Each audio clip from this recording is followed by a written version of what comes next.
Bro hi bro. Hi, நீங்க தானே மீனவ பொண்ணு சுபி? ஆமா ப்ரோ, நல்லா இருக்கீங்களா? நல்லா இருக்கேன். நல்லா இருக்கீங்களா? சோ வாங்க போகலாம். எங்கக்கா கூப்பிடுறீங்க? வாங்க ப்ரோ சொல்றேன். வாங்க போலாம். Bro hi bro. எப்படி இருக்கீங்க? நல்லா இருக்கேன், நீங்க நல்லா இருக்கீங்களா? சோ சரி ப்ரோ வாங்க போலாம். எங்கக்கா? வாங்க ப்ரோ சொல்றேன். சரி வாங்க போலாம். Hi bro. ஹாய்க்கா, மீனவ பொண்ணு சுபி அக்கா. ஆமா ப்ரோ, நல்லா இருக்கீங்களா? நல்லா இருக்கக்கா, நீ எப்படி இருக்க? நல்லா இருக்கேன் ப்ரோ. சரி வாங்க போகலாம். எங்கக்கா? வாங்க ப்ரோ சொல்றேன். சரி வா போலாம்.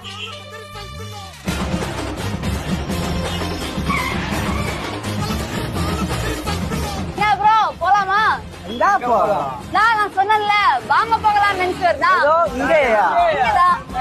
என்ன நீங்க வாங்க உள்ள, நான் கூட்டு போறேன். சரி வா. வாங்க. சரி, வா. வாக்கா. ஆப்பறம் நான் காட்டுறேன். ஷர்ட் 990 ரூபா தான். 3 பேண்ட் 1000 ரூபா தான். அதுல 3 பேண்ட் வெறும் 1000 ரூபாய் தான். நான் உங்களுக்கு கொடுத்தா அவங்க எனக்கு கொடுத்தாங்க. இதை கேளுக்கா, பாரு டீ-ஷர்ட்ட பாரு எவ்வளவு தெரியுமா? வெறும் 90 ரூபா. எப்படி 90 ரூபா? அவன் கதையே கிடையாது, நம்ம தான் கதை. இம்போர்ட்டட் பிராண்டட் ஷர்ட் 400 ரூபா தான். 400 ரூபா தான். பிராண்டட் இம்போர்ட் 400 ரூபாய் தானா? வெறும் 400 ரூபா தான். எப்படி வாங்க போகலாம். கொடூரமா தூத்துக்குடியில இருந்து எங்கடா போறது? எங்கேயும் போகலாம். வாங்க போகலாம்.